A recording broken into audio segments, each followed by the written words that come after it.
America's middle class before the bottom fell out. In 60 years, we went from about 100,000 factory workers to probably about 7,000. 100,000 to 7,000? Now, in many towns and cities, food service is becoming a major economic engine. I get the feeling this is a place where you see lots of regulars. Yes, it is. But one that thrives on low pay and few benefits. It's literally a slave wage. You're a two-income household, and yet you're having to rely on a food bank. Yeah. Barely anybody's making enough to live. And 14% of the people, of the residents of Howard County, deal with food insecurity. Clearly there's a lot of need. Leaving much of its vast and growing workforce struggling to put food on the table. I don't remember growing up like this. My mom didn't have to go to food banks. My mom didn't have to, you know what I mean? How do you survive? I don't know how I do it some days, honestly, but I have to.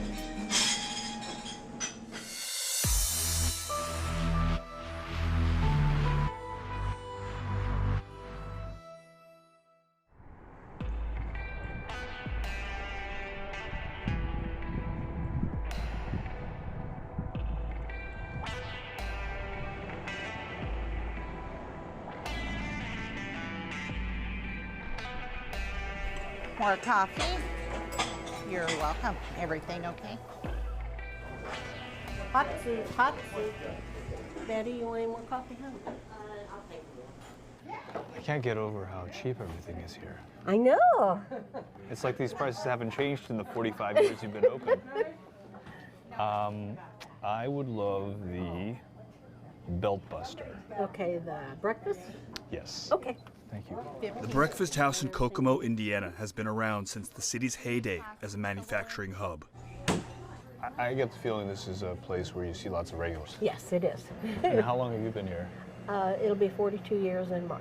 42 years. So without getting too personal, are tips enough to make a living off of? Yes, yeah. Like I said, I've been doing it for 42 years. Uh-huh. So, And you're living comfortably?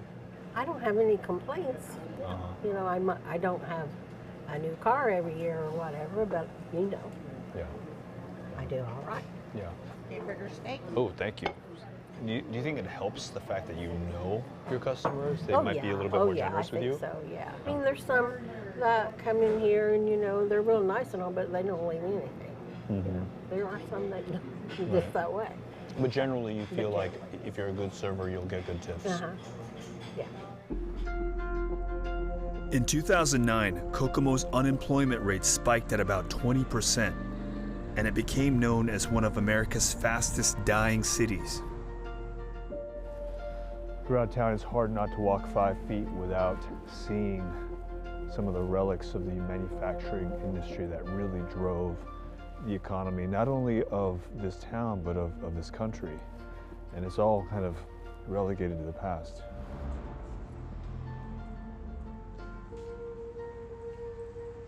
But today it's recovering, with unemployment around 3%, and one of the businesses that's hiring is restaurants. This is so fascinating from up here. You can kind of see the economy in transition. Like off in the distance, you can see some factories that are still humming, but most of them are just kind of abandoned. And then you look over here and you see strip malls.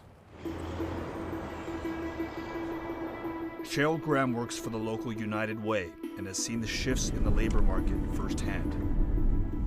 So these are all factories here This on the is the left. casting plant, Kokomo Casting Plant. It is a premier in the world. I mean, they make the best casings in the world, the most casings in the world. This is a transmission plant. This is Kokomo Transmission. So there are still lots of manufacturing jobs here. Lots of manufacturing, but in reality, going from early part of the middle of the 19th century to now, we went from about 100,000 factory workers to probably about 7,000. 100,000 to 7,000? In 60 years, I'd say, yeah. And it's effectively been replaced by shopping centers and restaurants. Shopping centers, service industries, small factories. It's not really an equal exchange, is it? No, restaurant work used to be part-time, something the kids could do. Brought in extra money, and now people have 2 or 3 jobs in that type of an industry. In contrast to the union jobs with good salaries and benefits once offered by manufacturers, take-home pay for those working for tips isn't always guaranteed.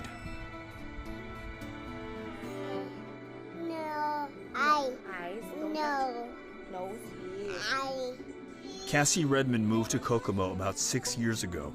Her husband works full-time at a food packaging plant, and she works as a server 4 days a week. Where are you from originally? I'm from Washington State. How did you end up here in Kokomo? Better life. I had gotten a job through staffing at a factory, and it was paying pretty good, $10 an hour, getting like 50 to 60 hours a week, so that's not bad.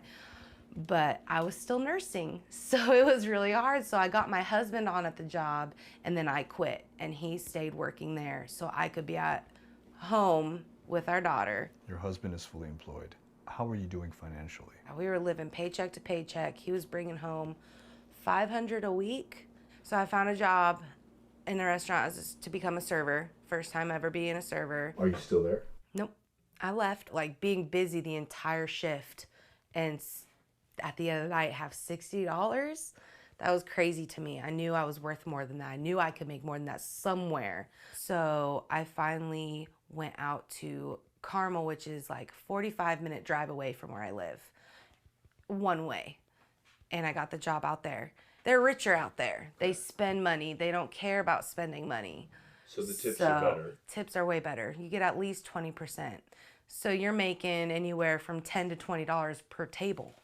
Versus at my old restaurant, I'd have to wait on 6 to 10 tables to make $20.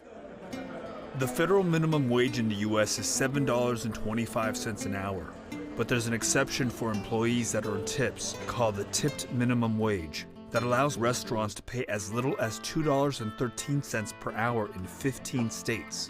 Thank you so much. So how long have you worked as a server? 12 years. 12 years. Yeah. Nikki Books is a single mom with an 8-month-old boy. I love serving. I love getting to know people and, interacting with people, especially like having an 8-month-old child. Like, the only people I get to interact with is when I'm at work. Other than that, I'm interacting with an 8-month-old all the time. So you're working as a server now. Yes. What do you get per hour as a wage? In Indiana, you make $2.13 an hour. $2.13 an hour. Yeah. I mean, that's. You don't see a paycheck. Your paycheck literally says, "This is not a check." It says $0. This is not a check. Because it just goes to taxes. Mm-hmm. So basically, you're starting at zero. On average, what do you get per hour on tips? I would say, on average, I walk out with maybe 10 to 12% of my sales. Okay. When it's customary to tip 15 or 20, for good service. How much would you say you're walking out with each night? I mean, that varies too. During the week, it's not nearly as much. Like this week, I walked out with like $20 one night and $35 the next night. And then like on the weekend, I made like $75. So even on a good night, if you break down hourly, you're barely hovering above even the minimum wage, like the federal minimum wage of $7. Right, and you have to tip out. I mean, most restaurants is roughly 3 to 5% of your sales.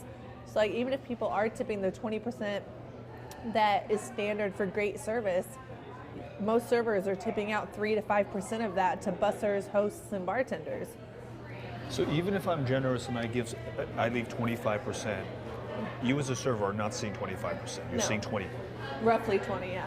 What if I leave you nothing? What happens? Then we have to pay that tip out whether you give us money or not. So like say your bill is $100 and I have to tip out 5% and you don't tip me at all, I'm paying $5 to wait on you out of my own pocket. Does that happen? Often. Often? Yes. I would say it probably happens at least once a shift. How do you survive? I have a roommate. And I live with my brother and we have a roommate. And so right now I'm only paying a third of the bills. I don't know how I do it some days, honestly, but I have to. I mean, so I used to donate plasma but I've had surgeries in the past 6 months, so I can't even donate plasma anymore. You were donating plasma to get by. Uh-huh. In the past 2 decades, while manufacturing jobs have declined 25%, the food service sector has increased jobs by 50%. The restaurant industry right now is one of the largest and fastest growing industries in America. It's almost 14 million workers. 1 in 11 American workers currently works in restaurants. 1 in 2 Americans has worked in the industry at some point in their lifetime, and yet it continues to be the absolute lowest paying employer in the United States. I'm trying to make sense of that. Industry grows because there's profit. Right. There's possibility. That's right. But the people who are actually working, who are essential to that particular industry, are seeing none of that return. That's right. That is purely political and historical, because there's a very powerful trade lobby in this industry, the National Restaurant Association. We call it the other NRA. And it turns out, in doing research, this huge lobby that represents the chains, the Applebee's, the IHOPs, it's been around 150 years in various forms since emancipation of slavery. Turns out that tipping as a practice originated in feudal Europe. It was something that aristocrats and nobles gave to serfs and vassals, but always on top of a wage. When the idea came to the States, the restaurant lobby demanded the right to hire newly freed slaves, mostly black women, not pay them anything, and have them live entirely on this new idea that had just come from Europe called a tip. And so there was a mutation of that point from tipping as an extra or a bonus to tipping as the wage itself. You said Rudolph? Oh, how sweet, Bubba. You love him? Give him a hug too, Bubby. Federal law does require restaurants to ensure all workers get paid the full minimum wage and make up the difference when tips fall short. But from 2010 to 2012, the U.S. Department of Labor found that out of over 9,000 investigated restaurants, 84% violated wage and hour laws. So there are some who would say, you're working 4 days a week, anywhere from 25 to 35 hours a week. Mm-hmm. If you can't survive off your tips, maybe you just need to be a better server. Maybe you're just not good at what you do. That's pretty ridiculous, because we're only getting paid $2.13 an hour, and we rely completely on what people give us on top of what they're paying for their bill. And you can work your butt off and give them the best service they could have ever hoped for that night. And if they feel like only giving you a $5 tip on a $50 bill, then that's all they're going to give you. You can't go back to them and be like, I deserve more. It's not new. I've not bought anything new unless it's like a pair of shoes here and there for like work. The clothes I have are either given to me or they're the same clothes I've had for the past few years. My children's clothes I get handed down to me from friends of that have kids that are about the same age or a little bit older. I really work the resources, and we still struggle. So this is my budget book, or my ledger. My husband gets paid weekly, and each of those paychecks, I write down the different bills. We got rent, gas, electricity, internet, phone bill, car insurance, car payment, kids insurance. It adds up. Yeah. Something that really strikes me as I look at this, you forecasted out a month and a half in advance where your expenses are, all based on what your husband brings in, because he brings in a full salary. Like, you know exactly what he's bringing in what week. You haven't put anything for food, though. You can't negotiate rent. Nope. Right? Rent is rent. Car is car. Insurance is insurance. Food, maybe we're going hungry this month. Maybe we're eating less. Is that something you have to think about? Yep. So food is like the last thing that you're expensing for. The last thing I think of, because it's whatever we have left will go towards it. That includes going to food banks. We base what we're going to eat, what we get out of food banks.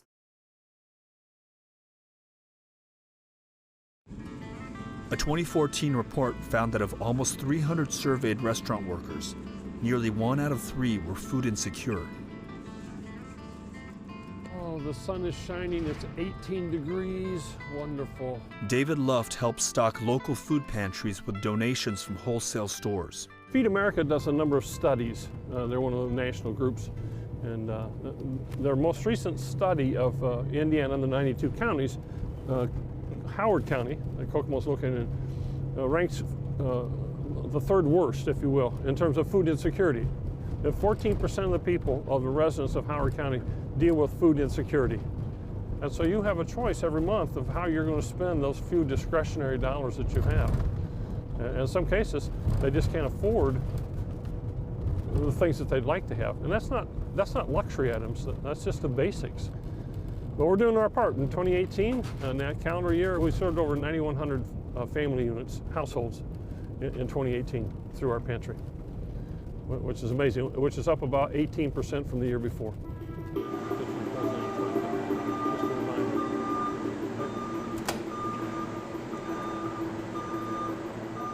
This is where Sam's does a lot of its loading and unloading. How you doing this morning? Gary, right? Yeah. I figured it out. It only took a couple weeks. What did you say that word? Yes. Yes. Good work, Gary. Good work. Potatoes on their way. Woohoo! Thanks, Nicole.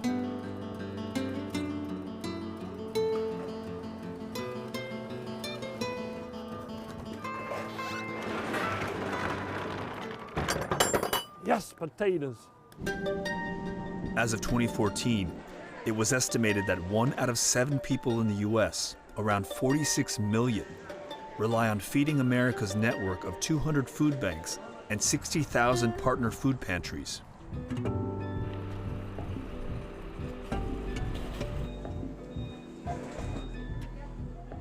The food pantry in Kokomo provides much needed assistance in the area, but to make sure there's enough to go around, each person or family is only able to use their services once every 30 days.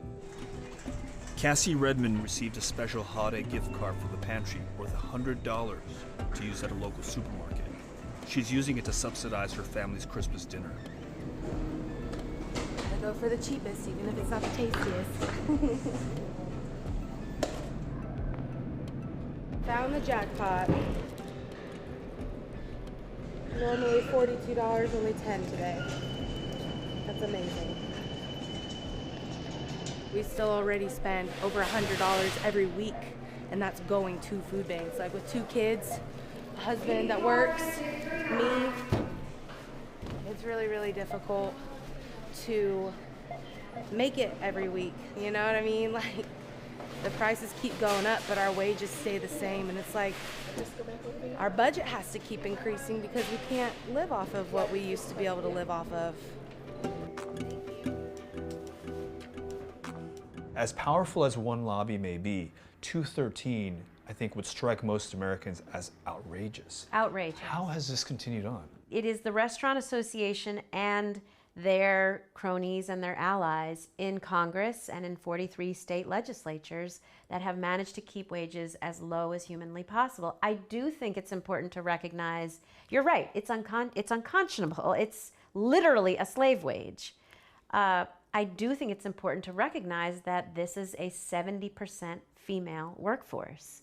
And so I do think, in thinking about how has a wage stayed at $2.13, when you're looking at an industry that's majority female, you understand that basically the nation has valued these women at a $2 wage. So as you see it, there's no real separating the fact that this is a largely female-driven industry, and the wage discrepancy is what it is. That's right. Management and ownership is overwhelmingly male. The workforce is overwhelmingly female.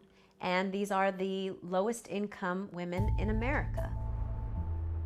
As of 2014, 1 in 6 restaurant workers, or about 16%, live below the poverty line, 10 percentage points higher than the national average. Many have to rely on government assistance to supplement their wages. I hate the cold. I don't know why I live somewhere where the air hurts my face. Nikki is enrolled in the WIC nutrition program for women, children, and infants, which helps pay for formula and other essentials for her 8-month-old child. Why do they only have one and they don't have the bigger ones?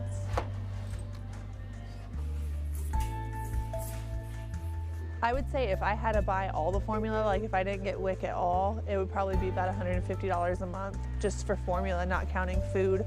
And diapers are not cheap. Just having a kid in general is not cheap.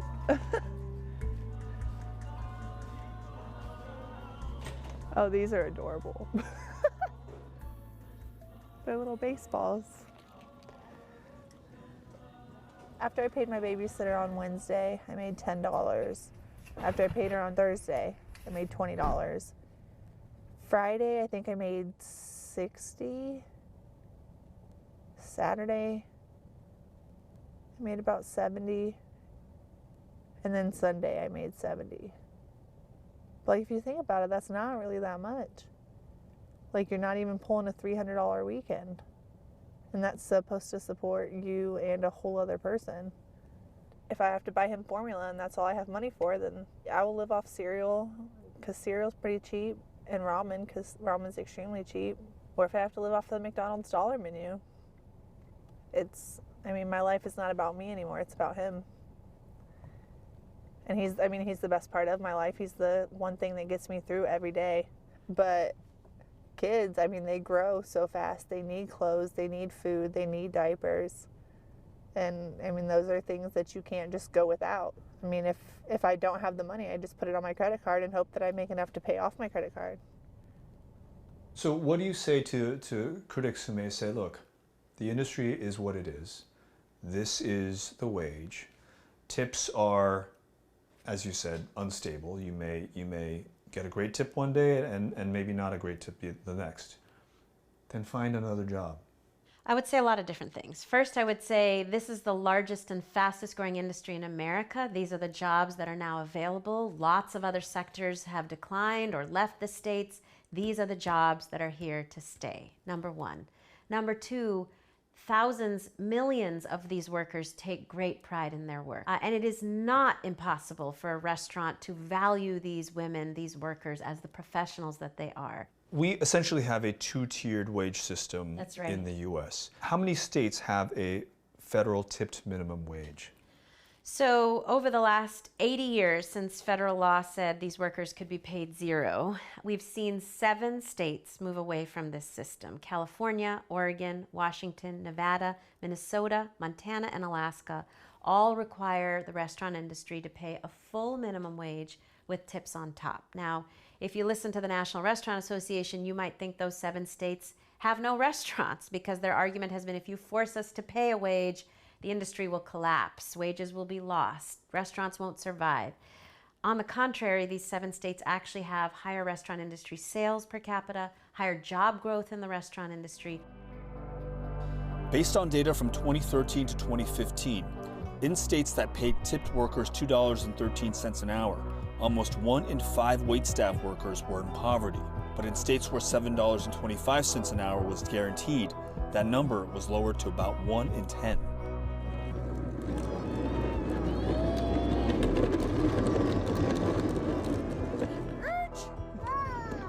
You know, a lot of people will have like thousands of dollars in their savings because that's their life savings.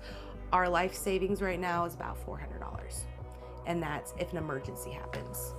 If a car breaks down and we need to tow it, and that tow is going to be $100, that way we're not dipping into rent or gas or a phone bill. So what you call your life savings, you're driving down the highway and your car breaks down or you get a flat. That's easily $200, $300, $400. Mm-hmm. Your especially life if it's on the weekend. Is gone. Mm-hmm. We have to start over. I don't remember growing up like this. My mom didn't have to go to food banks. My mom didn't have to, you know what I mean? Like she was a single mom and worked at a insurance firm or whatever, just filing, and she was able to do it. And nowadays it's like, you have to have 4 incomes in one household to just like be comfortably living, like having cars that run, not having to go to food banks, not having to, you know, wake up early in the morning so you can go to sit in a food bank for 3 hours to get enough food to last you a week. So it's pretty sad. I mean, not everybody has a degree. Not everybody can get a 6-figure job or even a $50,000 a year job. Barely anybody's making enough to live. The reality is you have older people working in fast food because that's the only job they can get because they never got a college degree, or you have, you know, people serving because they like to serve and they need the flexible schedule and the cash every day. So I think that people just need to end the stigma of, oh, you chose that job, but like sometimes people don't. It's what they can get. I feel like there are a lot of people who just don't grasp like the concept of it or understand that that's our livelihood, like that we really don't get a paycheck. And then they want to blame it on the employer, but they're, like I said, they're paying it somewhere. They're either paying it in the inflation on the food if they were paying us all a livable wage, or they're gonna pay it on the tip. It really is terrible that you have to rely on other people essentially for your livelihood, your bills, the clothes on your children's back. Like, it's crazy.